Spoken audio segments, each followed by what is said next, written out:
ఏమన్నా టమాటా చెట్లలో ఆమదం మొక్కలు ఎందుకు? ఏమో నీడ ఉంటుంది అని చెప్పి నీడ ఉంటుందని వేయించినావా? లేదంటే ఇంకేమన్నా నీడ ఉంటుందని సెలవు వస్తుంది దానికని వేస్తుంది. ఇప్పుడు టమాటాకి చలవ వస్తుందని చెప్పేసి హైట్ పెడితే కదా నీడ ఉంటుంది కదా ఎండలు హైట్ పెరిగిదావులే అని చెప్పి చిన్ననే ఉంది. కానీ దానికి బాగా దోమ వస్తుంది కదా ఆమదం. ఇప్పుడు దోమ వచ్చి చాలా వరకు పంటలు నాశనం అయినాయి కదా ఈ రబీ సీజన్లో. ఆమదం కొడుతున్నాం కదా మాకు వస్తుంది కానీ దోమ కొడుతున్నాం. కొట్టినా కూడా పోయినాయి. మరి చూడు జాగ్రత్తగా.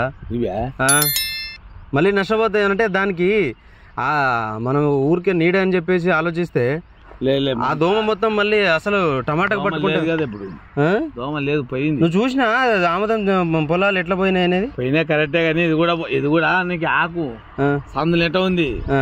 మందు కొడితే పోతుంది. మందు కొడితే పోతుందా? పోతుంది.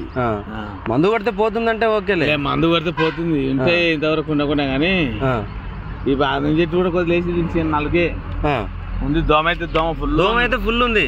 నేను కూడా చూసినా కదా ఇప్పుడు. దోమ అయితే ఫుల్ ఉంది. మళ్ళీ కొట్టాలి. ఆ మందు కొడితే ఎమ్మటే ఏ స్పాట్లో వస్తుంది. అట్లా మందు కొట్టినప్పుడు వస్తుంది అంటే ఓకేలే కానీ సాగుకునే ఇబ్బంది. చిన్నగా నడుతులాక ఉంటుంది. మంచిగా వచ్చిన